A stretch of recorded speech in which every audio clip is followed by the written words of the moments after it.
Panašu, kad važiuojam ir turbūt net galėčiau lažintis, kad į tolimiausią Lietuvoje atstovaujamą gamyklą Europai.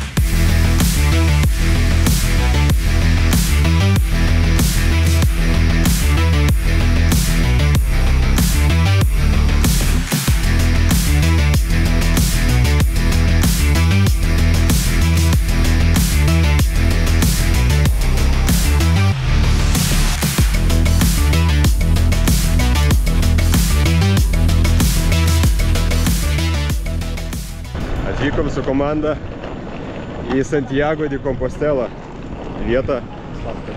Vieta žinoma to, kad čia vyksta visi piligrimai. Kaip ten ta katedra vadinasi, gal dar pamatysim. Taigi Santiago de Compostela.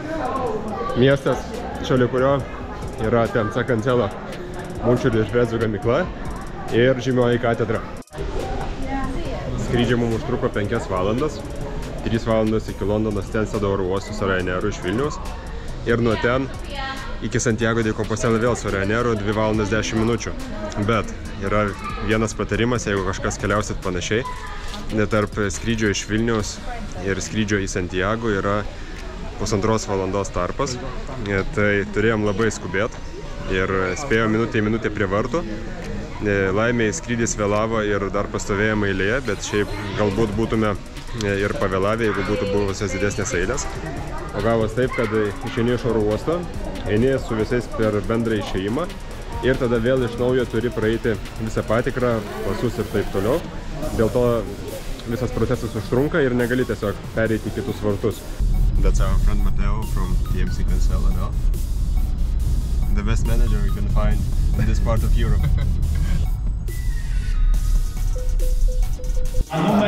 Mario tave paveiksluoja su Freda. Imam guminius batus ir važiuojam žiūrėti, kaip dirba naujasis modelis MFX. Kaip jums tai Ispanija, kur Ispanija nepanaši? Čia labiau Estija. Ten žmonės šneka neaiškiom kalbom. Lietinga ir tamsi. Bet čia eukaliptai visur auga. Tai pas juos čia pagrindinis biznis eukalipto auginimas.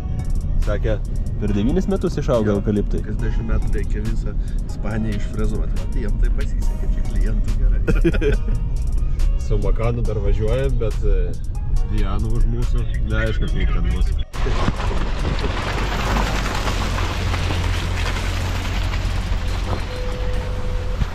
Laukas išfrezuotas su naujuoju modeliu MFX.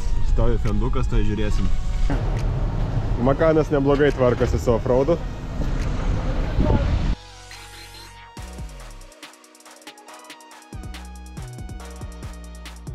$250 darbinis plotis. Stovi aušintuvas. Nežinau, kam reikės išsiaiškinti, kuriai čia vietai. Gal sakom, kam čia tas aušintuvas? Reduktoriui? Ką? Reduktoriui aušintuvas. Jo, tepalas. Plaktukai, tie didieji, kaip MPK. Didelis modelis. Sakė, kad dirba iki 45 cm gylio, jeigu reikia. Lygiai su šita vieta? Jo, lygiai su šita vieta varo, jisai nuleidžiasi, bet stovi matai, važiuoja tai žemė, nes kurva kalba kaip pagauna, ble. O šita vieta ateina kaip plūgas, įsipjauna į žemę. Tai sako, kad minkštoji žemė dirba iki 50 cm, o kur kiečiau apie 30. Bet pavaža tokia įdomi, įpjauna žemę ir leidžia frezę įsigilinti, bei labai aukšta prošvaisa. Tai gaunas ties šlaunim, kiek šlaunis nusileis iki žemės, tiek turėtų ir dirbti. Važiuojam su 924 fendu. Freza paleista. Tada išeisim, pažiūrėsim, kokį gylio, aišku, čia jau ištrukta žemė, reikės dar nuvažiuoti į kelmus ir pasižiūrėti, kaip veikia, nes čia jau gan lengvai turėtų suktis. Šis modelis yra lėtaeigis, 363 apsukos per minutę, dėl skirtas giliam žemės įdirbimui. O tai va, susišnekam su vairuotoju, važiuoja 1 km per valandą, bet jeigu kelmeliai nedideli, tai gali važiuoti ir 2.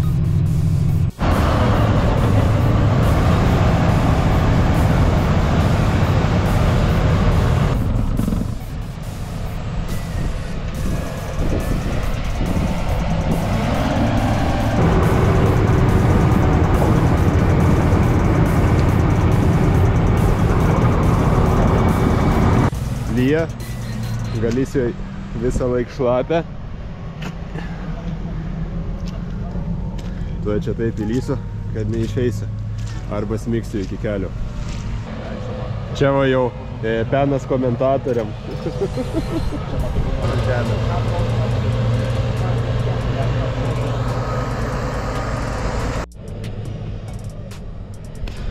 Tokios sąlygos Ispanijai.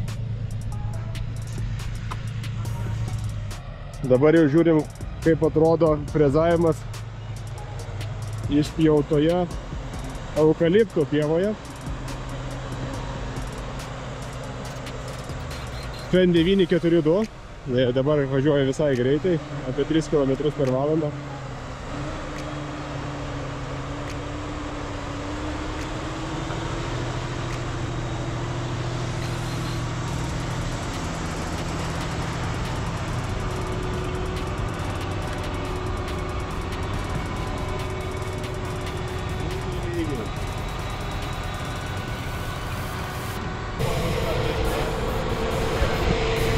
Rotoris va tokio dydžio, ilgi plaktukai ir pagrindinė MFX modelio savybė tai ne diržinė pavara, o reduktorius.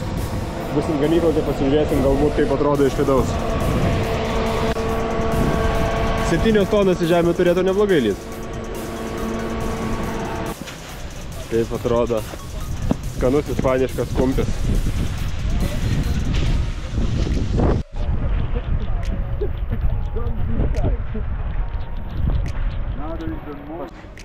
Pirmasis CMC Cancel ofisas.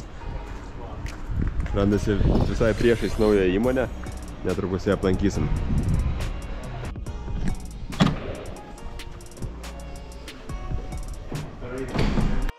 O?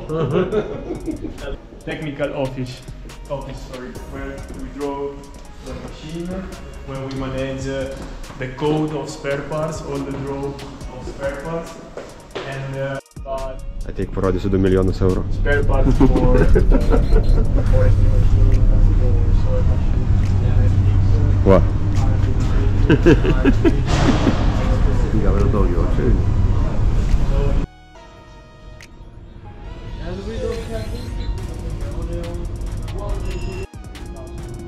Šaunuoliai. Turi atsarginės dalis praktiškai kiekvienam modeliui.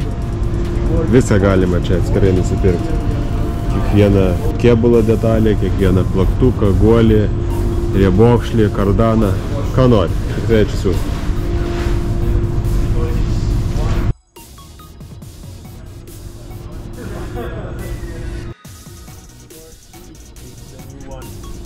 DXP? DXP. And you What is it used for? Stone crusher. Stone crusher? And you Kaip bolted čia with tas this? plaktukas? Yes, the road. Taip storų plastiko pakuoja dalis, kad atvyktų pas klientą nesubraižytas. Pradėjom nuo sandėlio, dabar eisim per seniausią gamyklos dalį. Tai pradėsim nuo žaliavų ir pabaigsim jau paruoštais produktais. Čia matom rotorių vamzdžių sandėlį.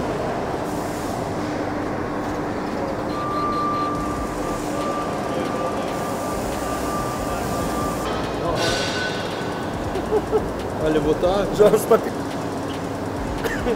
You can go extreme. you have no idea for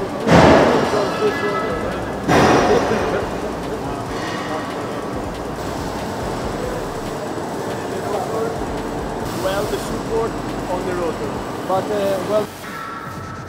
Rotorių suvirinimo cechas. Čia matom, kad įvairiem modeliam jau paruošti laikikliai su plaktukais ir viskas kartu bus dažoma. Pasižiūrėkit, čia yra roboto suvirinimo siūlė. Nuostabu.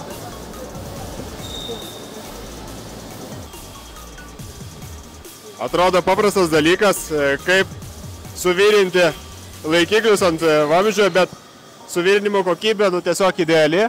Robotas iškart suvirina 4 taškus, kad supozicionuoti plaktuko atramas, o tada jos apvirina.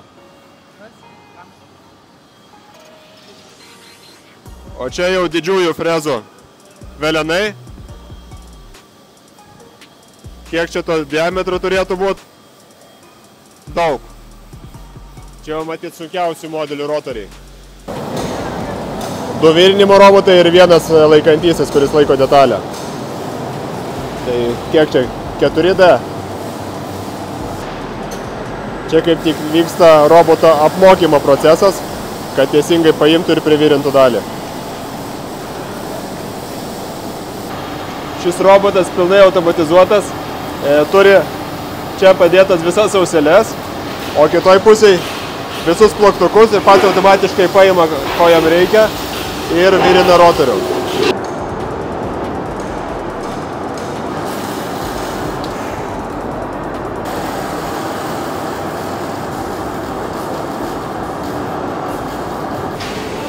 Čia yra mechaninio paruošimo suvirinimo cechas.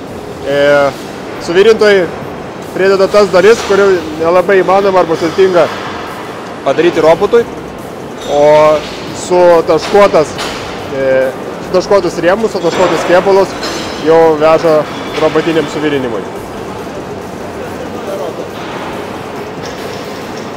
Taškinio suvirinimo cechas.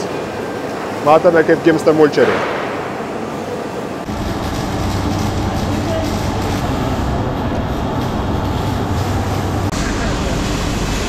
Taip gimsta TFK, panašu, kad TFK kelmų frezos korpusas. O šitas automatinės suvirinimo staklis tai kažkas next level. 4 tonas sverianti struktūra, suvirinti visą mulčerio rėmą automatiniu būdu.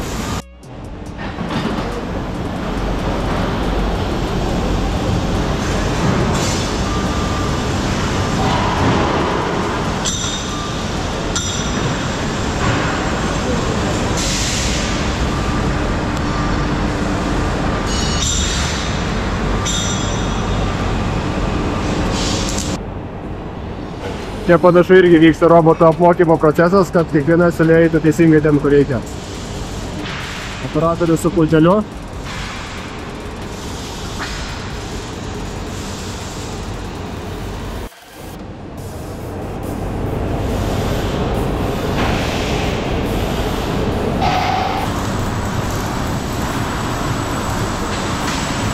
Naujo MFX modelio kėbulas. Viskas pagaminta iš Strengs 700 plieno, pasižiūrėkit, įrodymas. Viena geriausiai įmanomų plieno markių.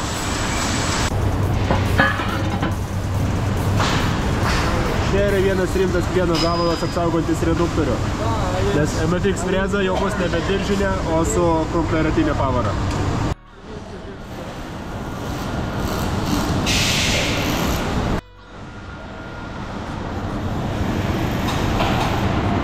Kai korpusas yra suvirintas, tai dar nuvažiuoja į išrotavimo kamerą, kur metalas išvalomas ir jau ruošiamas dažymui.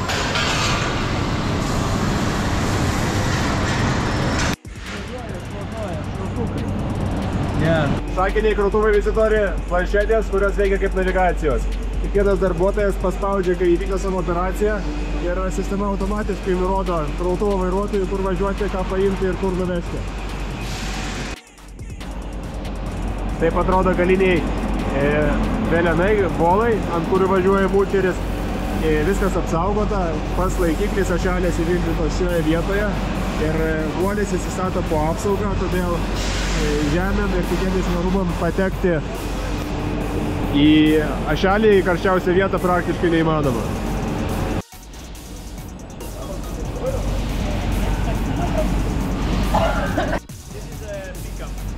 Yes.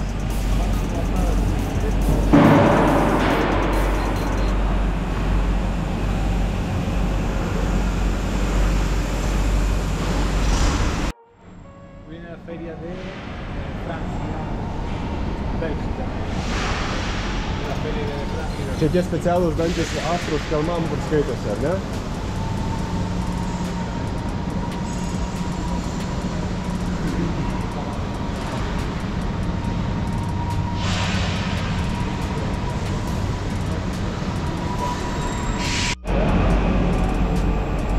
Judam prie dažymo linijos. There is a central unit where we put all the color. The operator inserts the number of colors and go inside to the oven. paint the machine, and after remaining in the oven to hot the color. Užėjai be pečio, kur džiuvo nudažytos dalis. Šilta vidui. Tokia ispaniška pirtelė. Reikėjo eukalipto vantų prisirauti viską per miškelį. Čia jau vyksta surinkimas ir kaip matom, visos dalys jau nudažytos. Dažykla nėra didelė, yra kiek čia kokių 6 metrų kamera dažymui ir kita tokia pat dydžio kamera džiovinimui. O toliau visos dažytos mašinos surinkamos. Čia koks tas didesnis TFT ar TFR modelis, irgi didžiulis. Plius žiauriai didelis. Milžiniškas reduktorius. Čia yra automatinis diržų įtempėjas. Vyrai, čia 350 kg priešpeilis nuo akmenų smulkintuvo, pakeliamas grandinėmis į viršų. Ką tokį smulkintum? Skolininkas. Nė vienas nepasprūktas. Čia yra automatinis tepimo mechanizmas nuo SKF. Tai klientai, kurie gali patingėti tepti patys, gali nusipirkti tokį, kiek jis kainuoja. 4-5 tūkstančius. Ir turėti automatinį, nu, bet sako, kad irgi kartu reikia prižiūrėti, ar iš tikrųjų jis ant tepa ar ne. Kad neprisidaryti reikalų, nes jie važiuosi ramiai. Tai galima tokį įsigyti iš gamyklos ir galima tikriausiai nusipirkti iš SKF-o ir pasistatyti pačiam. Aišku, čia viskas gražiai paslėpta. Tai jau čia tepimo taškų, ko gero, nesimato. Nėra. Čia vis populiarėjantis Lietuvoje MPS modeliai. MPS, taip? Taip, MPS modeliai, galintis dirbti gilių iki 15 cm. Tomas aiškinasi, kur čia ką reikia tepti. Gamykloje stovi ši laisva TFT 250 kelmų frezė skirta traktoriams nuo 300 arklio galių. Kas nors iš jūsų norėtų tokią turėti? Svarstam, parsivežti ar ne. Sankabos, automatinis tepimo mechanizmas, hidraulinis rėmelis, tai dar du dantys keičiami, plaukiantis reduktorius su hidraulinė centrinė traukia ir svoris 4 tonas 400 kg. Sąžiningai pasakysiu, tai ko gero yra preciziškiausia ir labiausiai kokybę žiūrinti gamykla, kokie esu buvęs. Tikslumas, kas liečia suvirinimą, surinkimą ir kitus dalykus, įspūdingas. Žinokit, tam ir darome šį filmuką, kad pamatytumėt, kaip viskas daroma ir už ką jūs mokate kancelos kainą. Čia jau vyksta statybos, jau galima sakyti pastatyta 10 000 kvadratinių metrų, kur vyks metalo apdirbimo procesai, kas liečia pjovimo lazerių ir lankstymą. Statybos, statybos, statybos. Apyvarta auga kasmet. Paklausa didėja. Čia bus naujas visiškai automatinis atsarginių dalių sandėlis su siaurais pravažiavimais ir pilnai robotizuotas. Tai užteks paspausti porą mygtukų ir reikalingos dalis atvažiuos dalių surinkėjai. Šitas labai įdomus stendas visų darbinių dalių. Ekspozicija. Taip atrodo giluminių frezų darbinės dalis. Tie plaktukai skirti kelmam, ar ne vieno danties, ar jie labiau atsparūs akmenim.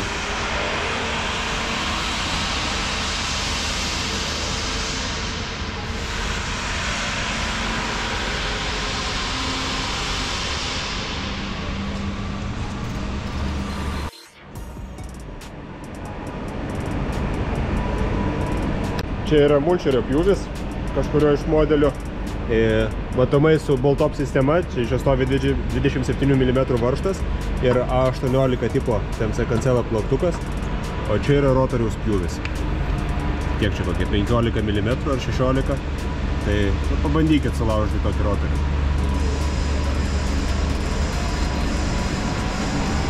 Mariau, papasakok savo įspūdį. Kaip tau gamyklėlė tokia? Tiksliai gamina ar taip šiaip savo iš akies? Labai gerai gamina.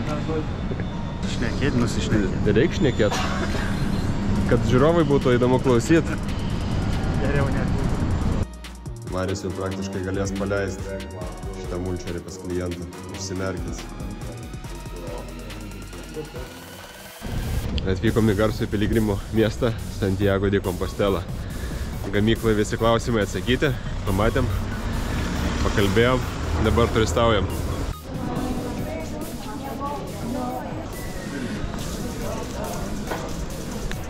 Čia yra būtent ta vieta, kur sueina visų piligrimų keliai.